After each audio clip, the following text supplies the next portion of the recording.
Hi everyone, and welcome back to another Together Tuesday. This is brought to you by Proud to Play as part of our Parklife at Home series. We are pivoting in style today with Bowie joining us, who I'll introduce in just a moment. But before we get started, I would like to just acknowledge the lands in which I'm filming on today and the lands in which I live, work and play, the lands of the Wurundjeri people of the Kulin Nation. And I would like to pay respects to any First Nations folks who might be listening or tuning in, any elders past, present and emerging. This land is and will always be Aboriginal land. So for today's Together Tuesday, I'm really excited for our chat. We have Bowie joining us from Non-Gendered Fitness, which was previously known as Fearless Movement Collective. Is that right, Bowie? Almost. Start of October that happens, but yes, I'm okay with that. Oh no, exclusive release already. Sorry. Yeah.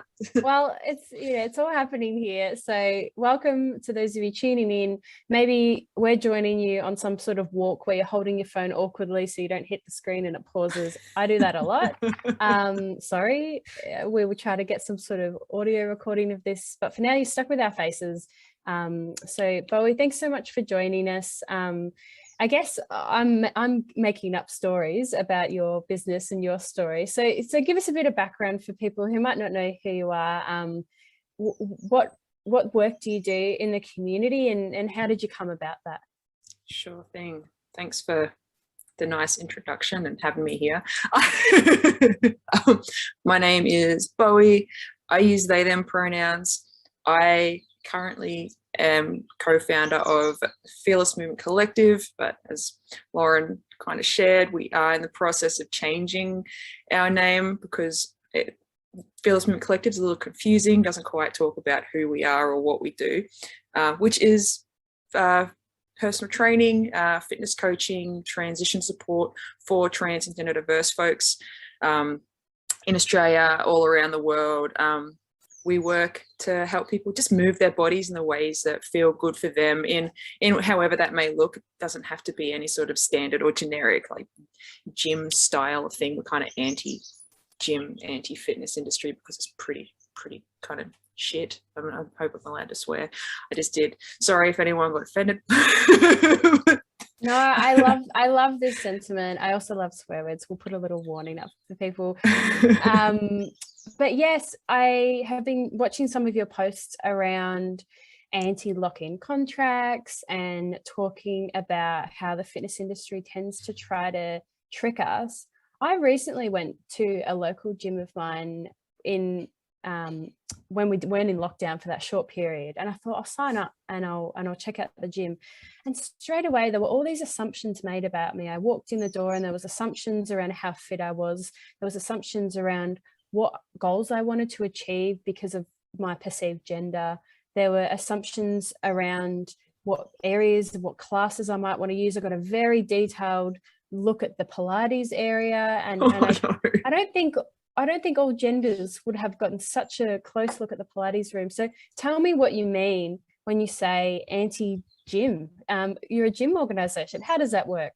Yeah, sure. So we work with people based on what they want and where they're at. Like, that is it. They come to us, they share their needs. We have a lot of folks, because we work pretty much exclusively with trans and gender diverse people. We have some cis folks, but they're the minority. Like, we let them come into our space, because we're nice like that. But we're generally allies welcome, but allies welcome. well, that's it. Like, we are here for trans and gender diverse folks. They come first and foremost, and everyone else has to fit in with that culture that we have there. But what we do is we listen to what our crew ask for, and then we help them with that. We do. It's pretty simple. Revolutionary, Bowie. It's revolutionary. This is why companies like yours and ours exist. You own a business, you've got a podcast, you work with LGBTIQ people. Tell me, how rewarding is this? There's a lot of energy when you and I speak. I know we're both in the fitness industry and we care deeply about this line of work. You've been doing it a lot longer than I have in this particular space. What brings you joy from the work that you do? Just seeing people realizing they can accomplish the things they want. Like, we use training, because I originally used training as a way to, I didn't realize at the time, transition. I wanted to change my body. I wanted to look different to how I looked. I wanted to be perceived less feminine. And I just started training. This was like back in 2013. It's been a long time ago. At the same time, I became a fitness coach as well. I decided, if I'm going to train, I may as well just become a trainer. I don't know. It worked out. It's been like over 8 years now that I've been a trainer. But I used training to shape my body to affirm how I felt about myself. And I was like, well, if I can do that, other people can do that. And that's why we work in this space. And it's exactly what we do. And seeing people realize that they can change their bodies just by moving in the ways that works for them as well, because not everyone can move the same way. All our bodies are constructed differently, and some of us have very unique ways that our joints actually function. So taking that into account and still telling people you don't have to be able to move in like these commonly perceived right ways or whatever that means. Here's how you can move. Perfect, we're going to work with that. And people just accomplish things that they never thought that they could, because they've been told otherwise, or they've been limited because the coaches they've been to or the spaces they've been to haven't had the capacity to understand that any person, if they have a body, can move. It doesn't matter what that's going to look like. Everyone can move in ways that are going to help them feel good. And just seeing people realize that is like, I love it. It's so great, and it's clear how much joy it brings you from a personal level, but also now as like a community leader in this space. And it's interesting. I want to talk about that concept of you can change your body, and you approach it from a personal perspective of saying, there's this way I want to look, and it's slightly more masculine or whatever it might have been at the time. How do we toe the line at clients approaching us or people from the community wanting to change their body, and perhaps the messages we get that we need to be and look a certain way? How do we balance that in a healthy way, so that we're not encouraging folks to only focus on the way they look? How do we also focus on how they feel? Yeah, that's a great question, and it's something that a lot of people get caught up with, because most people who come to us, they want to look a certain way. A lot of people want to come, they want to get leaner, they want to get more muscular, which is great and totally awesome. However, it's understanding that, well, yes, that's totally an option, and it's something that you can do. But at the same time, it's like, what is the deeper drive to that? Because for myself, I had that superficial, I just want to look muscular, but it was more than that. It was like, I want to feel good in myself. I want to look at myself and I want to feel good about that. So helping people to see that any sort of physical change, it's byproduct of moving your body. It comes regardless. If you're going to move your body, you're going to get physical changes. That's just what happens. But along the way, learning how they can connect with themselves, because a lot of transgender diverse folks disassociate. It's like, there's parts of my body I don't even want to think about. I feel just anytime I think about myself, or anytime I move and I feel parts of my body, it's hard. So just helping them to see that they can work towards their goals, and even though physical changes are important, there's so much more that comes to that. It's how do you feel just in general? How's your energy? How's your sleep? Because these are all factors that a lot of the time people will go, I've actually noticed that I'm just feeling better in general. I'm feeling more energetic. And it's like, perfect. That's amazing. That's really ultimately what I want to help people understand and achieve, because physical changes, you don't have to look a certain way to be something. So, and this is a journey that I've been on as well, because I spent a long time thinking I have to be muscular. It's like, well, muscles don't equal strength. Muscles don't equal health. Muscles don't equal fitness. But we're sold this message that it is, but it's just not true. So just, I guess, sharing my knowledge around that sort of thing, I think kind of helps people just get some perspective, because we're all raised in this kind of gendered stereotypical society that feeds us this information that's just not true. Absolutely. I absolutely love these conversations. I'm on some sort of journey myself and have this like desire to have veins popping out of my arms and really strong muscles. And then I go back and I'm like, hang on a second, it'd be great just not to have shoulder pain. That'd be cool. Maybe I should stop texting in bed. Like, and I kind of bring it back to, that's my personal journey, but I bring it back to what we think we want and then what we want. And there's a reason we want what we think we want, because of what you're talking about. We're sold this way to look. And I think it exists in heteronormative land. Here's how you're a man and here's how you're a woman and there's no other genders. And then within queer land, there's this perfect way to be trans and there's this perfect way to be non-binary. And I still think there's a lot of messaging that tricks people back into these ideals around, well, everyone has to be skinny for starters, so if you don't have a skinny body, that's wrong. And then it's layered on from there, and it's obviously tied up in you know, whitewashing and race and things like that. So I was just talking to a friend yesterday about this, is I think sometimes what brings you in the door is perhaps these surface level goals of, I think this is what I want, I definitely want that. And then just what you're talking about, the byproduct of moving with joy, with a trainer with lived experience, with other community members who look like me, who think like me, who want to have deep conversations about gender. Tell me a little bit about that sense of community and what that leaves people with. Is that what makes them come back, do you think? I hope so. Yeah, I find that when people can come together, especially people who are like trans or people who are gender diverse, who think they can be in a space where they're not having to educate the people around them, they're not having to, you know, come in and be like, well, here's me having to explain myself or anything like that. I think that definitely helps, because there's not a lot of spaces out there that actually do this. Like, I mean, I kind of get it, because I don't think there's a heap of trainers who are trans or gender diverse. There's a few. I'm not saying there's none. However, it's hard to find trainers who are from the community who are also creating these communities. And when folks do come in and know that they don't have to explain anything about their identity, that's huge for them. You know, and that's what a lot of our crew have shared, and it's why they keep sticking with us. Because, you know, it's nice not having to be othered in a space or be the different person. But like for our space, TGD folks are the majority. You know, you cis het folks or cis folks, they're the minority. We've got a couple of cis het people, but they're okay. I love that. I love that unapologetic ownership. This is our space. This is carved out for us.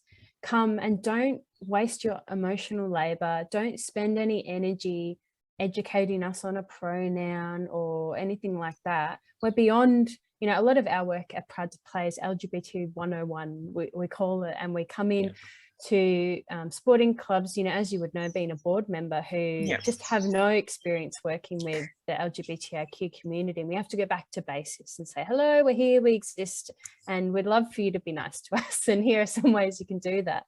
So, like, I guess, why do you think that organizations like yourself and having that lived experience, like, why do you think it's so popular? We were just talking earlier, you've got kind of people all around the world who are coming to you to train. Do you think it's that they get to exhale, they don't have to explain and educate? Do you think it's just knowing you can turn up and just be yourself? I think that's a big part of it. A lot of the feedback we've gotten from folks all over is, you know, I've used other trainers before, but they haven't understood my experience, or they've tried to tell me that even though I want to do this training, they're making me use the light weights, or they're telling me that this is the training program I should be on because that's what they think I should be doing. That's happens so often. It's like, if you're just in general, I think on principle, if you're a trainer who thinks you know better than what the client wants when they're telling you what they want, then you're a pretty shit trainer because it's not about you. with being a trainer, it's never about you. It's about the client. It's about what you can do for them, how you're supporting them. It's about their wants and needs. Your view of gender identity or your stereotypes do not need to be projected onto someone else. And that's as simple as that. Absolutely. And it's very judgmental. And I think trainers probably don't realize that, the amount of assumptions they make in a session. And I love doing all kinds of different exercise classes and gym trials and online I do them all the time. I love the variety. And as a trainer myself, I love going there and not telling anyone my profession, because I want to be in the experience of a beginner or someone just coming along, and I don't want people to treat me any differently. And it's really interesting what you can experience as, I guess, not the coach in that setting, but the participant. And it's quite interesting, I think, the patterns that trainers get into, particularly if you go to any very gendered spaces, in terms of, I'm looking at getting into weightlifting, that sort of world. It's hard to find, I guess, inclusive spaces. So my next question was actually an interesting one that I wanted to get your perspective on. Being someone who's, on the board of Proud to Play, very committed to this space of like making sport more inclusive, I suppose, for the rainbow community. And the way I look at it, you sort of got sports that have a history in probably like, I guess we'd call it heteronormativity, a history in men's sport, a history in white able-bodied men's sport, things like AFL, soccer, things like that. And then you've got spaces that have got a story of origin around queerness, things like the Climbing QTs and Your Gym and Pony Club Gym and these kind of queer born or organizations. So thinking for a moment about the mainstream sports, shall we call them, who don't have a history in understanding our community, what can you hope from these organizations to be more welcoming to the rainbow community? Yeah, that's a good question, and it's one that I've had so many conversations with too, like state sporting bodies and national sporting bodies. They're like, what do we do? It's like, just be accepting, like get over yourself a little there. Yeah. And understand that, and this is something I've always found challenging. It's almost like these sports want to stay a certain way. Right? There's men's sports, there's women's sports. That's how it's always been. So that's how it has to be. It seems to be a space where there's resistance to any sort of evolution. What could sports become if it wasn't so gendered, if it wasn't so limited? I use Brazilian Jiu-Jitsu as an example, which is my sport. I left team sports because I got sick of the gendering and stuff. And I went to martial arts. So I practiced Brazilian Jiu-Jitsu. One of the most amazing sports I've ever trained in. I've never felt more in a team than I have practicing BJJ, because on the mat everyone is equal and there's not segregation in the classes. It's mixed classes, anyone can come along, and you're treated just like someone else who knows how to spar with someone, how to wrestle, how to do the movements, and that's it. It's totally equal there. Like that in competition there's like weight differences and there's technically gendered competitions. However, it's kind of ambiguous. You won't have many guys wanting to spar with someone they perceive as female if they think they have a chance of losing though. But what it's taught me is that if you can have a combat sport where people can be in there all together, and that the whole aim of Brazilian Jiu-Jitsu is to break people's limbs or choke them. Like that's the aim of the sport. He doesn't get I know this. Yeah. Oh, it's so brutal. Much fun. Sign me up. So much fun. I didn't realize it had there's already an existing structure. What you're saying is the evolution, it's already happening. There's already sports that are doing this on weight division, on ability in a contact scenario. Yeah, well my particular school that I go to, I don't know if they're unique, like they're pretty great. I've shared with them that I use they them pronouns. They get it right 99% of the time. They've been totally cool with it. I told my my teacher Dave, he owns the place, I'm like, Dave, I'm non-binary, I use they them pronouns. He's like, that's all gravy, Bowie, you're just a bag of guts, I'm just a bag of guts, we're all just bags of guts, but we can all get taken down. Like, Thanks, wiser Dave. words. Thanks, Dave. No wiser words have been spoken. We all bag of guts. We're all just a bag of guts. Yeah. All right. Great. Thank Something you. like an old school martial arts trainer to just throw out some pearls of wisdom. Next week we'll be having Dave on to talk to us.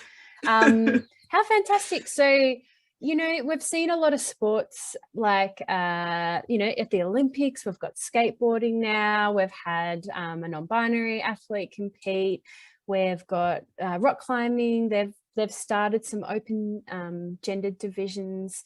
Do you think it's, I love what you said, it's about what could sport become if we took out gender. You're not talking about taking something away, you're talking about adding a layer of evolution. Absolutely. I think people they cling to this idea that it's like, oh, well, you know, what about, and I hate that they use this. It's like, oh, we've got to protect the women. It's like, oh, don't even get me started on how insulting that is to women, because you're saying what they first need protecting, secondly can't choose how they want to engage in a space or what they want to interact with. But I mean, that's another conversation. I think the bigger thing to be looking at is, why are we gendering things?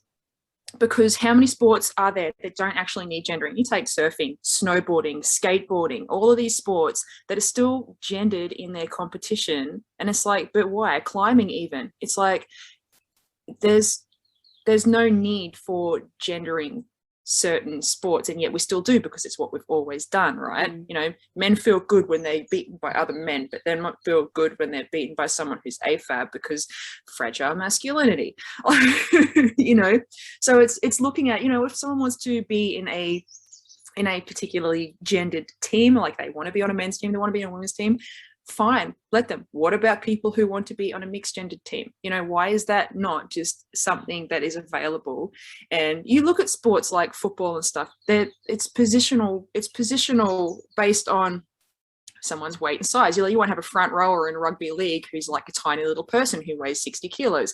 You know, they're big, strong, you know, like solid people, and that's their position. You know, they play a defensive role, so it's based on the physicality of the person more than anything else. So if there's an opportunity to have positional roles in sport based on a person's physique, why not allow that in a mixed space?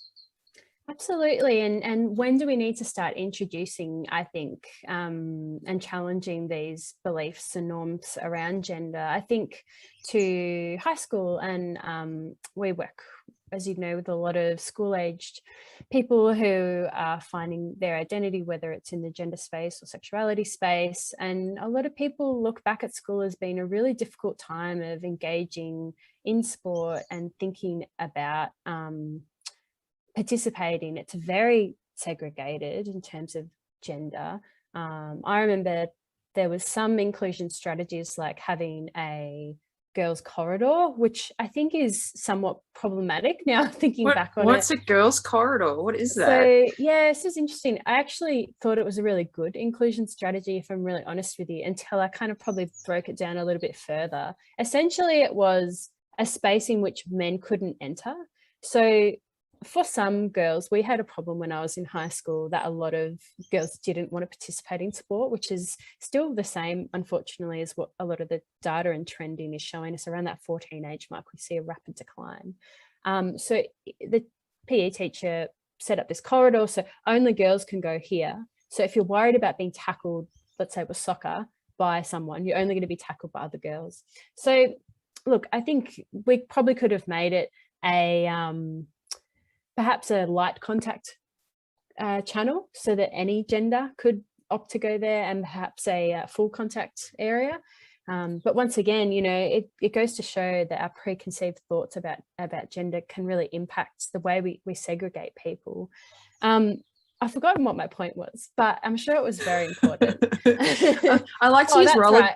I like to use roller derby as an example here, because here's a high contact sport, yet has mixed gender teams. You know, when there's sports who like to use the reasoning, it's of like protecting the players and stuff like that. I just like to draw people's attention to full contact sports who are doing it without an issue and everything's still fine. Like roller derby is a predominantly queer sport, like it's a fringe sport. And like, as you suggested, like all those non-mainstream sports, they definitely attract more queer folks and more people who are just not feeling like they fit within that mainstream space. But if you can already have successfully and at state and national levels of mixed gendered competitions in full contact sports like roller derby, the aim of the game is to smash someone down while traveling at high speeds on roller skates. And it works. Like, it's fine, and it's a valid mixed competition where people can participate if they want to. Yeah, that's absolutely true. And I remembered my point earlier, and I think it all ties together. It's around, we know that the trends in sport, according to Sport Australia, are changing. We know that people want to participate in social pop-up sport. We know that people don't want to sign up for these lock-in gym contracts you were talking about, you know, on your platforms. We know that people don't want to, like when I was a kid, I signed up for soccer, I paid my $300 for the year, and then I paid maybe a little bit more a month. I can't remember. I was very privileged that my parents signed me up for soccer. But there's a lot of cost, and I had to go like 3 times a week, and I was like an average player. So, you know, in defense, I used to just kick it away. Anyway, when do we start to introduce mixed gender social sport? If we know that's the trend for community, if we know that as COVID and restrictions begin to ease somewhat and we see community sport returning, when is the time in people's age to introduce movement for joy, as you were saying earlier, not movement for perhaps as much competition, and to integrate that any genders can all play together? Yeah, I think it's challenging in the club space, particularly at a community level, because of the culture that is already there, and so many clubs are based in these, and they're volunteered and personed by people who usually have been with the club for 20 years, and they've got a certain perspective on how sport is and how the club should run. So it becomes really difficult to help them change their understanding. And I think that when it comes to community sports, I mean, you can have mixed teams until the age of 14 anyway. You can have, why take that away? Why not keep that as an option?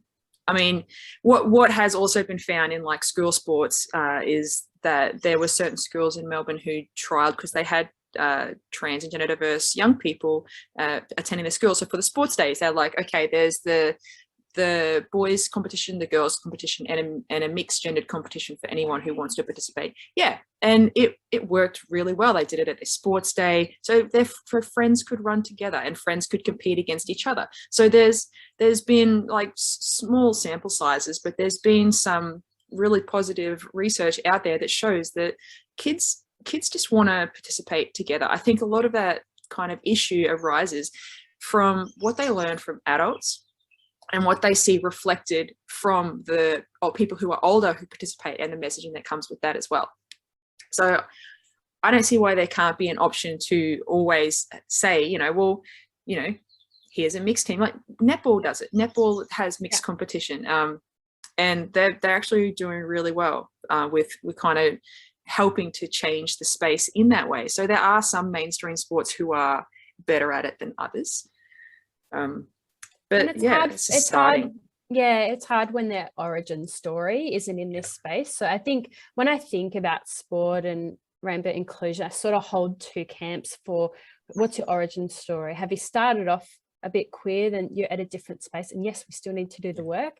It's last week Ella said, inclusion is a practice, not a tick box, and I just loved that. Oh yeah, absolutely. It's not a tokenistic thing. It's like, absolutely. Did that 1 hour lesson, done. I know, right? I love what you're saying around school sports and participation for fun and social connectivity.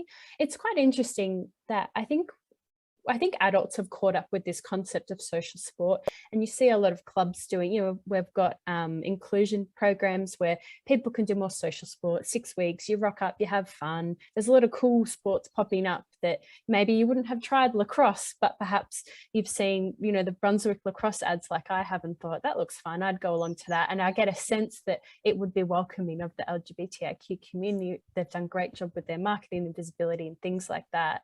And yet with younger demographics, we're still sending them to school sports and giving only the winner a blue pageant. Like it doesn't really match up to me. I feel like there is a bit of a discrepancy. So it's really great to hear some of the work you're doing around the inclusion of social sport and open gendered categories, so that everyone can move and have fun and not stop moving and have a big break. Because I can imagine there's a lot of people that come to you as a trainer who are on some sort of level of their journey as a trans and gender diverse person or a non-binary person, and they've said, I haven't moved for this long because I stopped playing sport because I had a negative experience. And that's what we're trying to help, isn't it? Is that gap doesn't exist, for starters. I think it's the whole point of moving has gotten a little bit lost, and it's been turned into almost like a little bit elite. It's just like, well, you can only do sports for competition, or you know, you've only got to train if you want to have this physique or if you want to achieve XYZ. And it's like, you know what, there's people out there who that's their jam, like that's fine, they like that. There's more people out there who don't.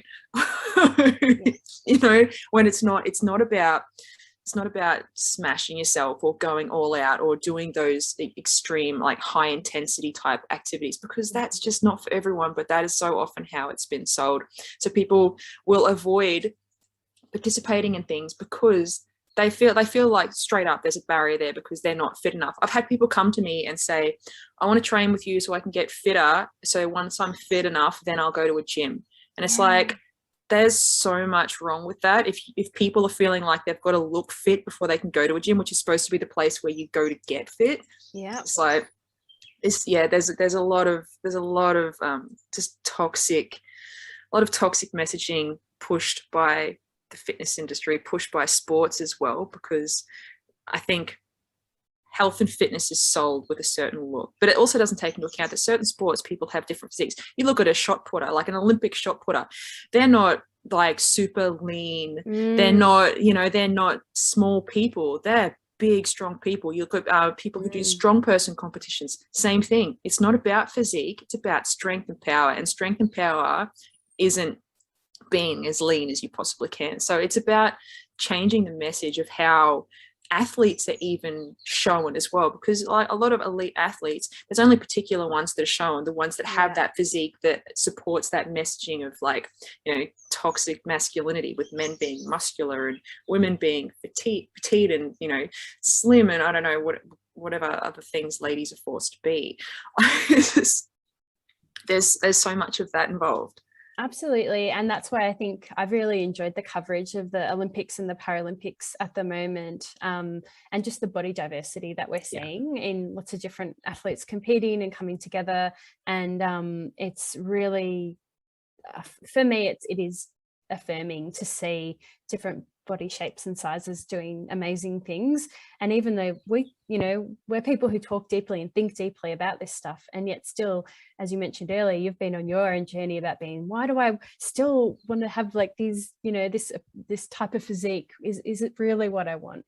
So I think you actively have to choose, I'm doing this for my inner world, and I know that my outer world is also giving me messages of what I want, but I'm gonna focus that inward and do it for my sleep, and do it for my happiness and health and community and friendships, and to not avoid it. What you were saying earlier about people avoiding gyms because they don't perceive them as spaces that are welcoming, perhaps for people who are trans and gender diverse, or just essentially anyone. I feel like gyms are very intimidating environments. Oh, they're totally fat phobic as well. Oh, 100%. There'll be assumptions around, you know, someone who might be fat and use that expression of themselves and might be in a gym, and then someone will make assumptions about them wanting to lose weight. And it's as you mentioned, it's fat phobic, and it's the assumptions that we want to start to step away from in the fitness industry. What would you say to someone who's maybe listening today and they're like, oh yeah, you know, I want to move, I want to do something a bit different, but who's a bit scared to get involved? What would you say to them? That I would say that any way that you can move is perfect. Like, it doesn't have to look a certain way, it doesn't have to meet a certain criteria. If you can move your body in a way that feels good for you, then that's all that matters. And it doesn't have to be a particular thing or a mainstream way of moving. It can be anything. And it's okay to be a beginner. It's okay to not know what to do. And pretty much if you're just getting moving, it's going to feel weird. It is weird. You look at any sort of training, it's weird. Like, you don't do these movements outside of anywhere else. It's not in everyday life. You just bend down and like poke your butt right out while you do a thing. And it's just like, so it's going to feel weird. Training is a bit weird like that. So that's okay. It's okay to feel weird when you're moving your body, because, you know, new movements, definitely our brains are a little bit like, oh, like, what's happening? I don't do this. Like, I don't know what you're trying to do here, but this is not what I usually do. So embrace the weirdness. It's all good. Feeling weird is just part of it, and it's normal. I guarantee you. I love it. Embrace the weirdness. Well, there's definitely been a lot of delightful weirdness today in our chats, Bowie. Thank you so much for joining us. It's really, really enriching for me personally to connect with leaders within the LGBTIQ community through this Parklife at Home project. So thank you for sharing our thoughts. Where can people find you if they want to like get on board and maybe train with you or ask you a question? How can they find you? Yes, you can go to our website, which is Fearless Movement Collective, at www.fearlessmovement.co. You can find us on Instagram. That's where we're most active. By going to non-gendered fitness, the handle non_gendered_fitness. And if you want to follow me, Bowie, I go by the handle the.no.t.nb, the no t nb. We will put up those links so people can click and follow and add all of this beautiful content into their kind of usual social media. Thank you so much for joining us. We'll be back next week with another Together Tuesday. And if anyone wants to reach out and find more, or just wants to connect with queer people about movement, please get in touch and we'd be more than happy to chat and connect. Yes.